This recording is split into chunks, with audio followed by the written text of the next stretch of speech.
Let's go. All right. Hey everyone. Today I'm presenting my paper on emergent communication. It's the field that's discipline, the field kind of like neuroimaging, I suppose, like, where people are asking questions like, what is communication, what is language, how does it work, how does it evolve, how does it appear in the first place, and it tries to make experiments like give creative agents and give them a task that requires them to exchange some information and then inspect what kind of communication protocol they develop. So it's like you can approach these questions from many directions. You can be a linguist, or you can be a computer scientist, and you can make experiments with machine learning models. So yeah, this is, I guess, a field that's very much related to interpretive machine learning. So if you're interested in paper, anyway, emergent communication, to give you some example of what is it doing this. This is an example of emergent communication setup or experiment. So basically it has two agents, sender and receiver. It has an objective to call the sender to send some message to the receiver, which will be able to construct the original image and call it a message. If you're doing machine learning, you're quite familiar with it. It's just another way to do it. Another example is a different objective. It's a kind of classification when a sender sends a message and receiver doesn't reconstruct it, tries to find it from a list of candidates what was the original message. It's kind of classification. So this was the idea of image communication. What this paper does. Basically, they try to define the concept of semantic consistency. It is something that basically tells you that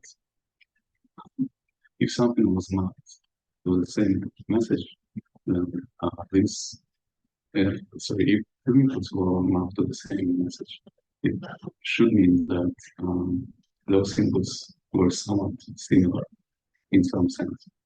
It's sometimes hard to define what exactly it is, especially with natural languages. But it is something that can be tested with machine learning models. So basically, that's what we do. They take a model, kind of autoencoder, give it two kinds of objectives, and analyze what kind of messages the sender, the encoder, is sending to the receiver will decode. And a very cool thing, they are doing it mathematically first. Every single people doing that. Anyway, they introduce definition, mathematical definition of semantic consistency. Basically, semantically consistent protocols should map similar inputs to the same images. This picture here shows you an example. Say it again. Semantically consistent protocols? Yes. Should not? Should map similar inputs to the same images. If you try to define it as an equation, yeah, it could mean that the variance of inputs that we map to the same image will be less than the overall variance of all images. Let's take a look at it mathematically. Yeah, so this is the concept that I work with.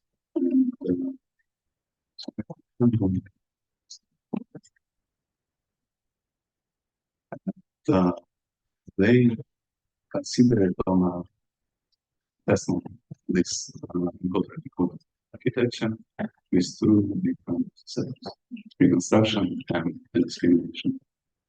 So reconstruction is quite straightforward. They ask the model to do reconstruction of the original image, given the message. Discrimination stuff is a little different. So it's kind of like classification, but not quite, because the classifier, the receiver, gives a prediction based on the message plus the list of images which contains the regional image and the field structures. Is the list fixed or it's always new, different places? There are different strategies they actually consider. Because if it's fixed, it looks like just specification. The thing is, they are sampling those structures randomly. It looks like a class. It can be anything. It can be a digit of the same class, and the model of the receiver should be able to tell what the regional is structure of the same class. But yeah, it's kind of like classification, but I guess it is more challenging in some way. So these are the two setups they consider. First mathematically and then experiments. And for both of them, they kind of make a model. They define this sets people as a model object. It's actually mathematicians. And they prove that depending on the classification task, on the construction of this discrimination, the model is minimizing different objectives, and as a result, the submodules, the sender and receiver, are also minimizing different objectives. And in the case of the construction setup, the objective for the sender turns out to be this. It needs to minimize this equation. And it looks very much like the definition of semantic consistency they gave. So semantic consistent protocol minimizes the variance of messages, not this. Sorry. Consistent protocol minimizes the variance of images, not to the same message. And this objective is basically the same thing. Something where the expectation at the bottom line is they develop overall, and this is over the sums you have. Right? So it's the same thing, but it's I'm not actually sure because they try to define this expectation as they're dealing with discrete messages. That's one thing they had to do to make the mathematical analysis. Well, then maybe this exactly. Yes, so maybe there's some expectation of this. In any case, the construction promotes a protocol that is semantically consistent according to that definition. And discrimination setups do not do that. This is kind of interesting. So they again did the mathematical analysis and derived this equation. It's kind of huge, so maybe it will be better to look at this one. For a case when the receiver needs to tell apart the true image and one distracted. And if you look at it, at this minimization objective, it doesn't tell you anything about the variance of the original images. And I guess what it means is the model needs to spread the messages it generates for different images as much as possible to minimize this stored probabilities. In other words, I think it's kind of like the model tries to assign a unique message for each input so that the receiver has the easier time telling apart. Yeah, I think that's so awesome. So the message vector, like, how is this different from a latent vector? Is it like a set of symbols, or it's basically like a vector, except in their case, I'm considering discrete latent vectors. oh, so it's not like floating point values? Not in their analysis, but it can be. I'm actually writing an email to those people, and they think that this kind of conclusions apply to the technique. Okay. In case of discrete messaging, channel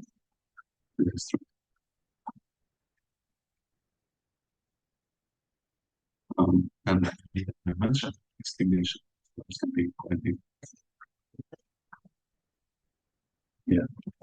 No pictures plus this slide.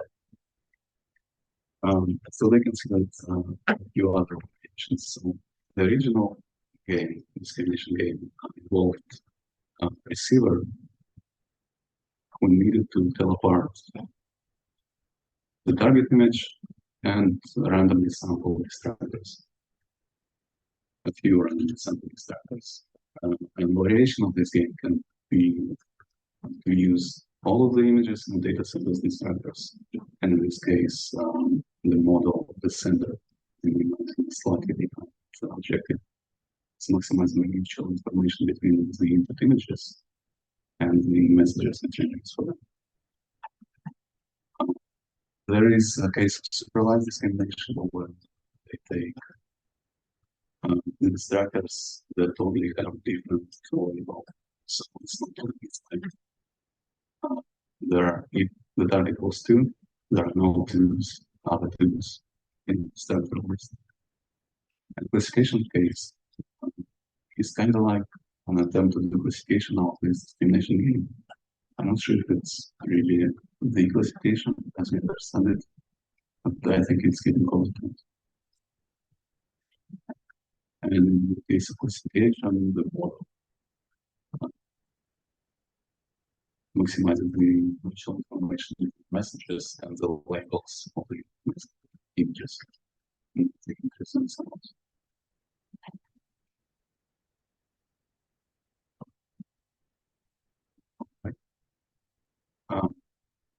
The semantic consistency as they define is a very loose metric property of communication. It only requires the model to map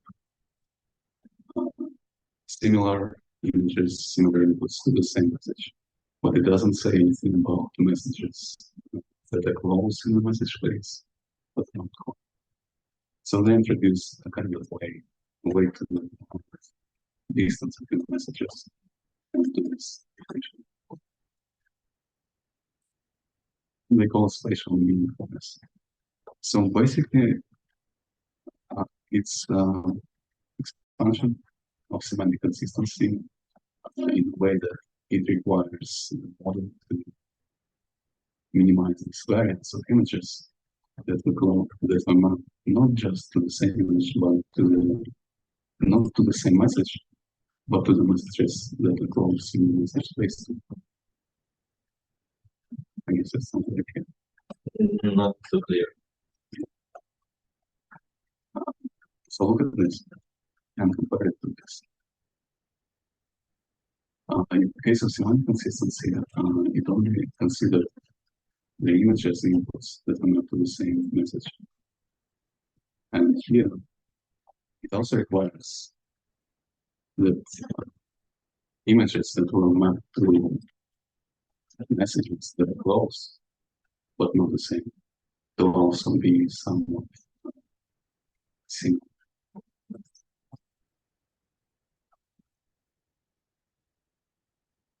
So the bound is the distance between two images, right? Euclidean distance should be larger than in expectation. Then if I'm just trying to read this equate the inequality. So for some epsilon, oh, that's a definition. So for some epsilon, if the messages are within the epsilon distance, then the distance of the messages would be less than everything else. It's not exactly distance. Euclidean distance, x1 minus x3 squared. Yeah, but it's variance.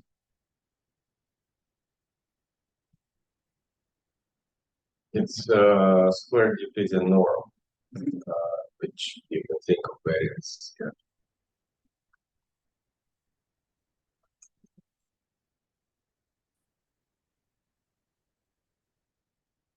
You find expectation of all of these messages. That's how you get but it's an average distance. But it's not just average; it's weighted average. So expectation weighted by probability. Weighted by No, this is just a condition. So if you have weighted average, or okay, variance, given messages that are close by, the variance of the inputs that are getting mapped into those messages should be smaller than overall variance of the data set. That's what I'm reading here. Yes.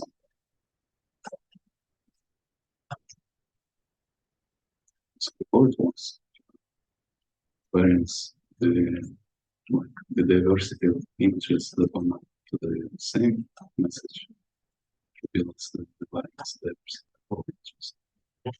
And just can expand it, not only the same images, but also sorry, it also expands neighborhood messages close by. Yeah.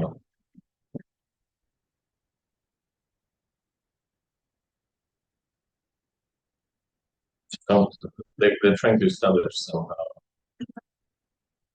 correspondence between the spaces of messages, or the density in the space of messages to the density in the space of images or inputs, axis, basically, or not just the density, but local structure. So,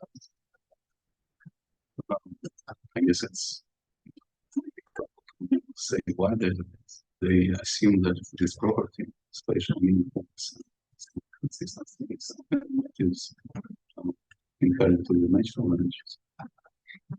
And so they wanted to give a mathematical definition to it, and so that they could test it on the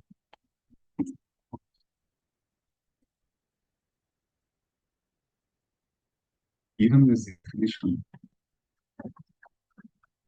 they can make the rules and show that reconstruction games induce spatially meaningful communications, and discrimination games do pretty.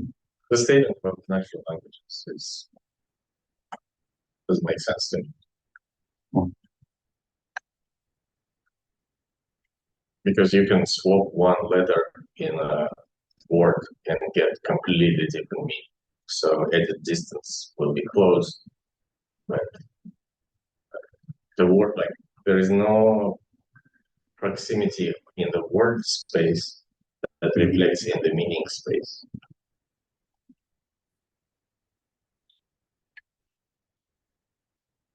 I don't know, whale, like, things like that. I mean, they close by, but they mean nothing close by completely.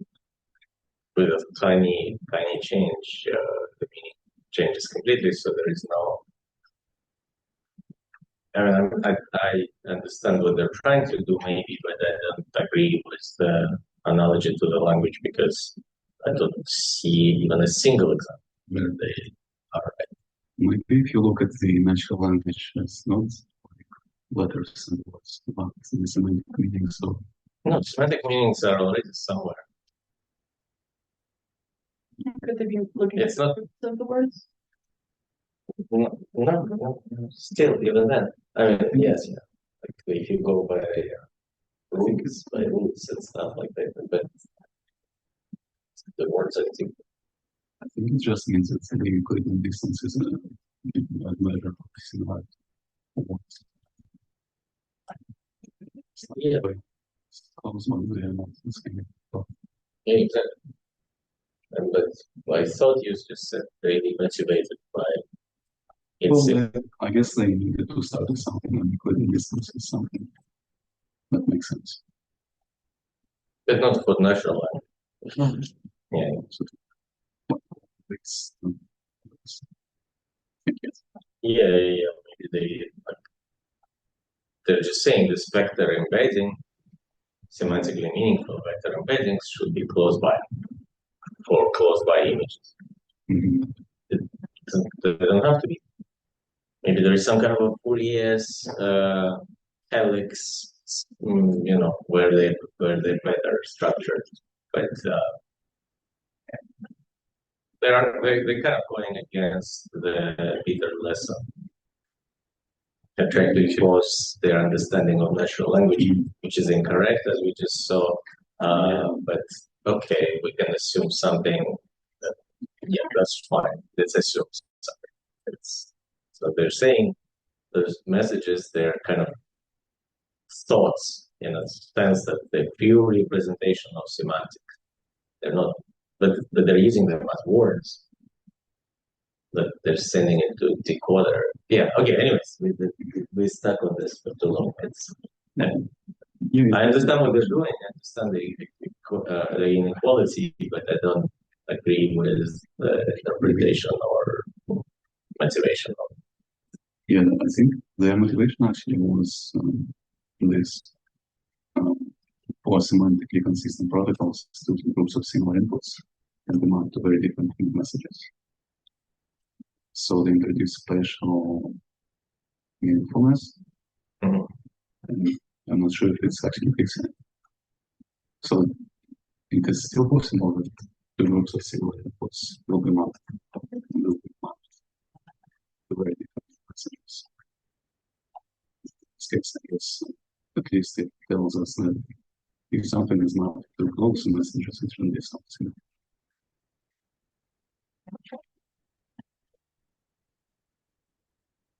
They again do the proofs, two setups and reconstruction discrimination in these different protocols. The reconstruction makes equation meaningful protocols and discrimination. And in addition to those proofs, mathematical proofs, they made a few experiments with simple encoder decoder. There were some tricks to train it because they needed the discrete space of messages. So it's like as saying that they took the autoencoder, trained it as a classical autoencoder, and once it was trained, they did some reparameterization to make the sliding track skip. And they tested the predictions. So they considered reconstruction discrimination steps and a few metrics. One of them is the unique message. It's like how much the models were utilizing the communication channel. The larger this value, the more unique images sender was generating. And there is a slight discrepancy here because they predicted that discrimination case should utilize more of this message space. But we see that reconstruction actually is utilizing way more. So maybe there is something wrong with the analysis. Maybe it's some assumptions.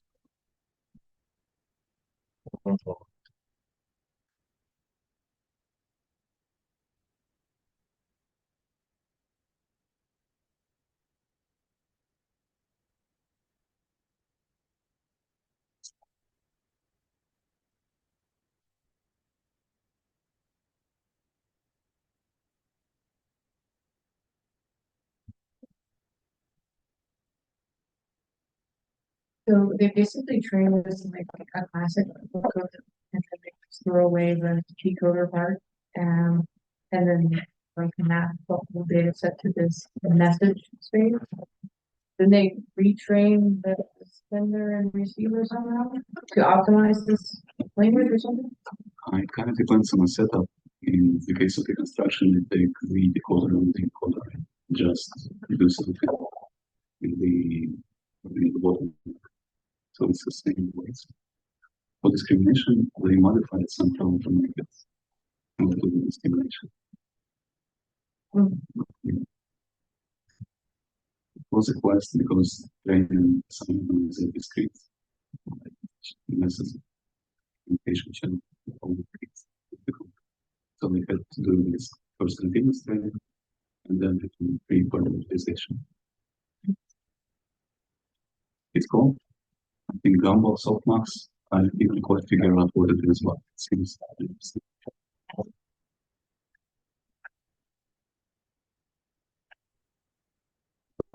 So this was the this is another metric was discrimination addressing. So measure discrimination setup is training the model of discrimination. In the construction setup, they made a shortcut to accuracy by using the constructed image. Using the distance between the constructed image and the candidates as the prediction. And funny enough, simpler is digit data set, the accuracy of the reconstruction model is greater than the discrimination. But of the more difficult shapes in the discriminations. Another thing is topological similarity. This is a metric they didn't create, and it exists before. It basically evaluates the correspondence between distances in the space and the distances in the Hilbert space. Except in this case, they consider all pairs of images.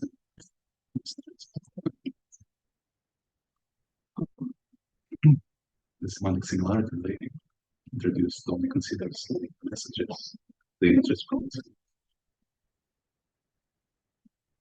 And this metric shows that the construction setup is method better. But only in the case of shapes. Simple in the sense. It's kind of the same. And finally, they tested their own checkpoint. The idea that semantically consistent protocols should minimize the variance of images that not the same. They do it by calculating message variance. This is the equation for it. So this bracket sum is the set of all images that would map to the message path. This is the variance. It's a kind of relative metric. It doesn't make sense by itself, but you can compare it against something and you conclusions. So they did it. They took the variance made by the training model, and then they compared it against a random baseline. And here are the results. I think I figured out an analogy. It's not the language, it's the speech. Same word can be pronounced by different people differently, with different accents, different pitches, speeds, and stuff like that, and it still could be understood as the same word, even though there is a lot of variation in how we say it. So semantics is the word, but it's not present there. The sound waveform is present. Those sound waveforms vary a lot for the same word, depending on whether I say it, you say it. I might drunk, but like it will be different. When we learn to recognize it as the same thing, but what we actually mean is very. So I think that's what they mean by variance. That's closer at least to what. I guess it is easier to understand if you consider images not in words. They don't send images to each other. They send messages, and those messages allow variability, but that variability is probably variability of our sound. Like when bad becomes bad, or when like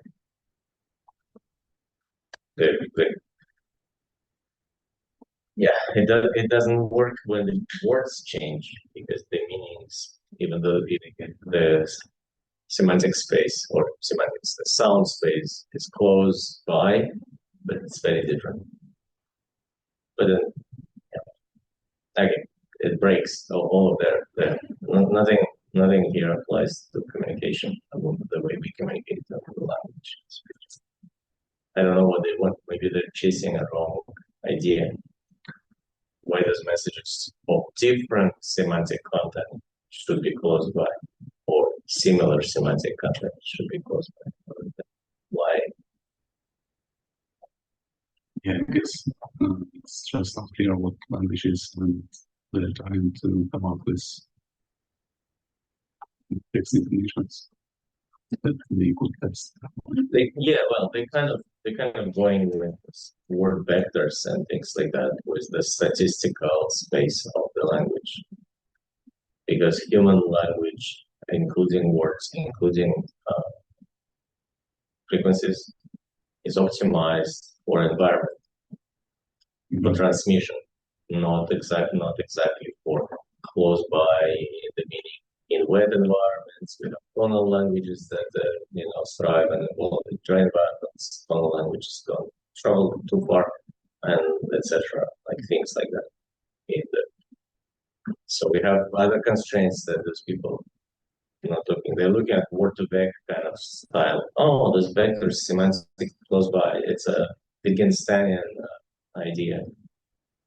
I'm not sure if it's like the right way to look at it, because I can send you a message via voice or in Slack, and they will be very similar, but meaning will be completely different, like bad and bad.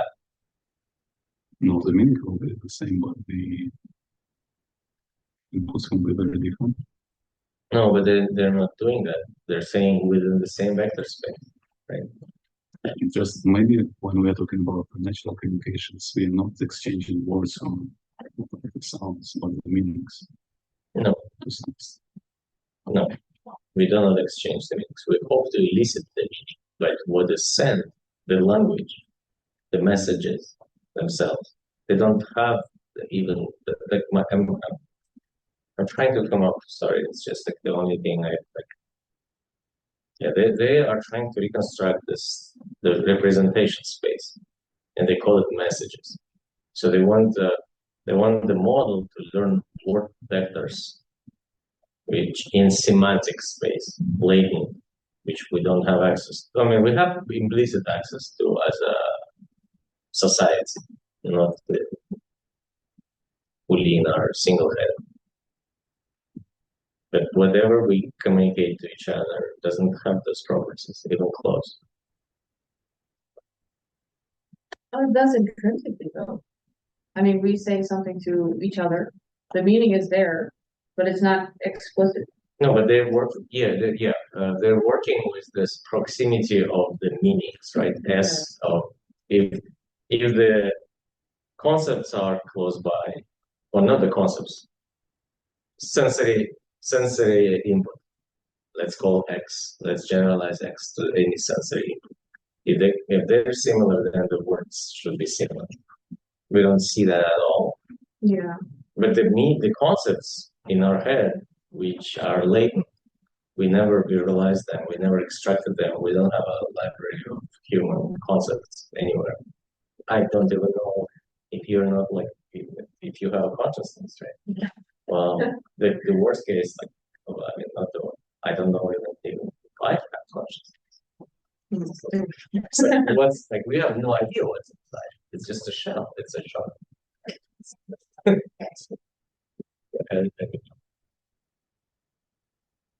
Okay, this is basically only we can take a look at the break if you want, and it has all those properties.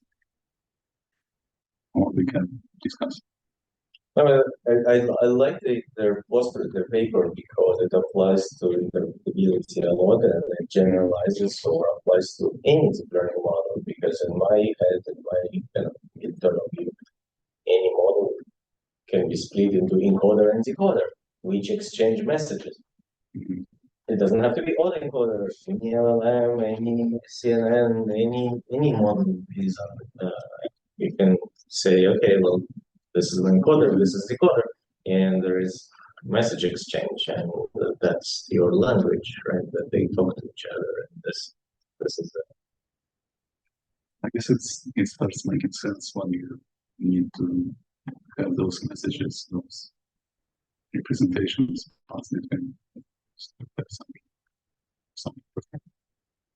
Yeah, but the properties for any model is to be predictive, to be great, to test the performance. Yeah, but I guess the most interesting thing they show that is that different objectives change the language. Yeah. but I kind of skeptical. I mean, it still doesn't. I'm not demeaning their work or anything, but if you train them all those systems again on the same task, probably the language will be also different. Yeah, it will probably be, but I guess they consider more like abstract properties of those languages. Yeah, but what are those? Like, what are The they? consistency of Hmm? well, they define semantic consistency for one thing. So they're looking for common fixed steps. So this thing that I'm preparing, that semantic consistency, the proximity of the messages, makes no sense for human communication. They found it more in which task, reconstruction, discrimination, or classification. Or the distance of close by messages.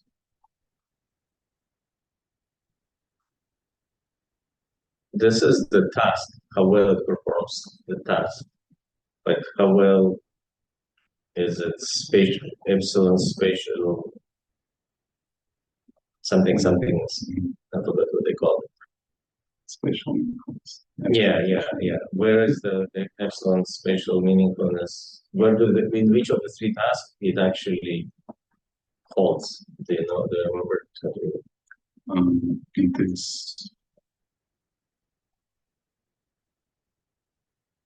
is something like construction. They show it, they prove it, on the semantic consistency case. So they derive this normalization equation for this other. I think they haven't called the spatial meaningfulness. Yeah, but I wonder if like this word vector space emerges if they get word vectors that are close in meaning close together. Mm.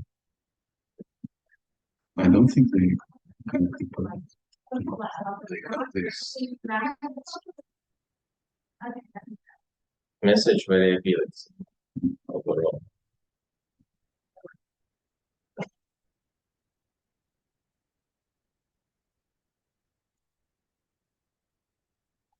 So discrimination has highest message variability.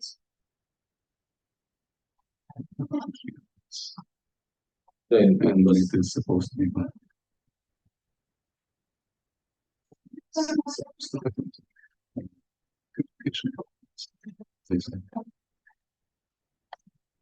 Discrimination, they say it's supposed to have smaller variables. They observe that has larger variables. Let's say that they should have seen. Yeah, but that's what is happening here. Instructions.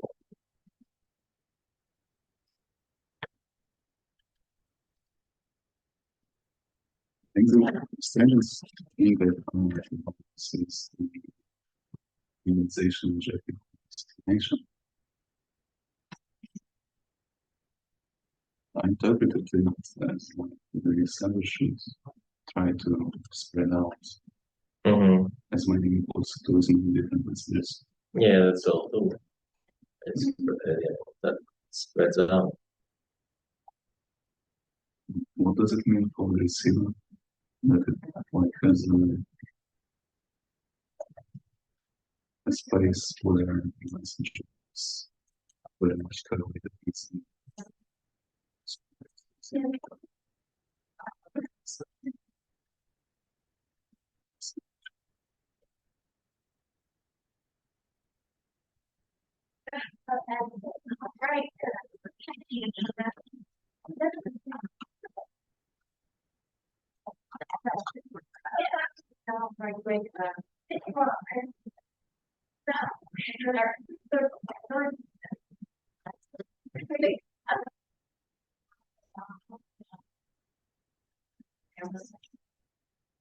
Okay, any more questions before I start diverging?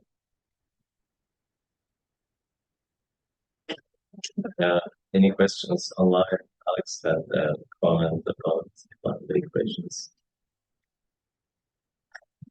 Reconstruction, but you need to be locally in the same cluster label. So what I'm thinking, like why I think it's interesting for the work that we do with Pavel and interpretability and what people here are saying. If we, in a sense, if we heard what the models tell each other, what would that be? So, and their approach to it, let's train the models and uh, the language is transparent. And we can, but since then, we had DeepSeek R1, where we have ability to see what the model tells itself, kind of in a sense. But now imagine this chain of thought, not as a regressive, but one model communicates to another model by selecting from a fixed vocabulary. It trains, they train to select from fixed vocabulary, which is kind of what they do with discrete. It's a fixed vocabulary, fixed length messages. So it's not open context. Yeah, but the hope is that they will figure out languages, and a lot of people are over claiming that they have communicating agents that work together and stuff like that. But when we do have those LLMs as agents that are talking to each other and executing the commands, then it will be fully interpretable to us, right? It's like it's a hypothetical speculative question. So right now we say, oh, this large language model or any deep learning model is a black box to us. We don't know what it does. Let's take 15 models and make them do the work of diagnosing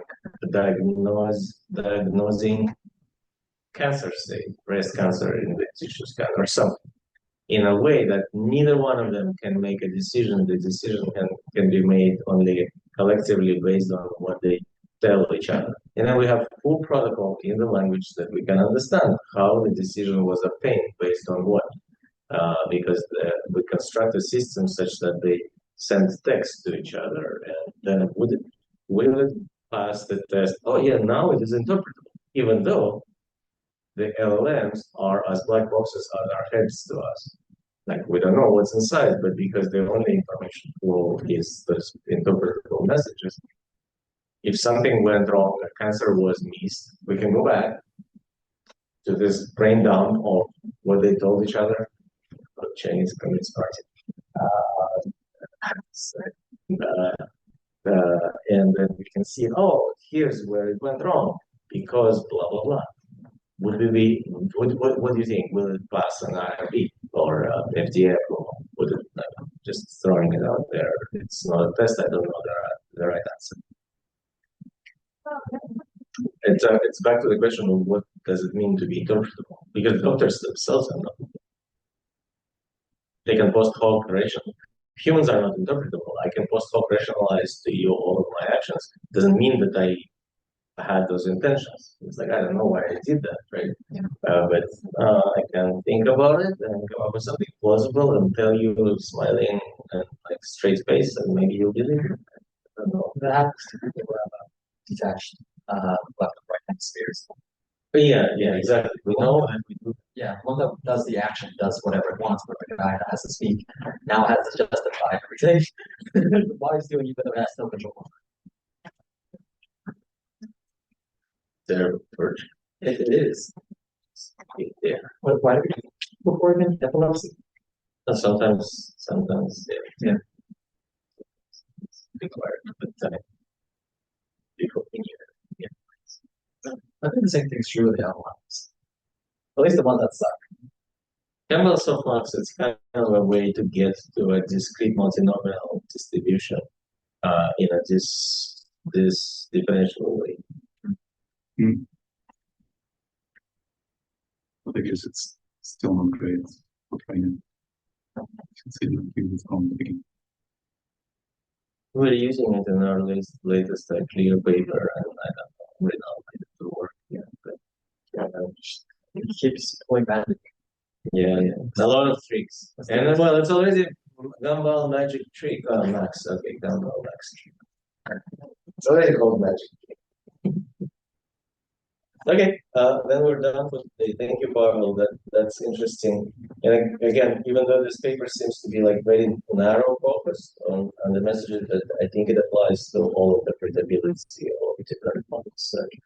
Actually, to the direction that we're pursuing, starting with Usman, now with Pavel, with everywhere, is give the model the language that it cannot change. Like this middle layer, whatever the encoder passes to decoder, should be defined as interpretable to us. And then train the model. And then you've got something interpretable. The model learns to use something that's interpretable to you and then perform well. And if it can and it performs well, then you're looking at these messages, like what did decoder or encoder said to decoder on this specific. That's at least the idea. That's how this applies, and I think it's good that those people are trying to look at it theoretically. What are the differences? And when you start theoretically, you set up toy examples and toy situations because you have to start, as Pavel says, you have to start somewhere, but just be careful not to oversell. That's what. Okay. Thanks, everyone. And I see you next week with something causality. I think it may be such a. Yeah. Oh, it's you. Okay. Well, we'll be about because on the calendar somehow doesn't show the name there. Right? But that's okay. Well, that would be helpful actually for the lazy people like me. I would go to the calendar and see immediately. Now I have to go to two places. Okay, Celine's call. Yeah, thanks.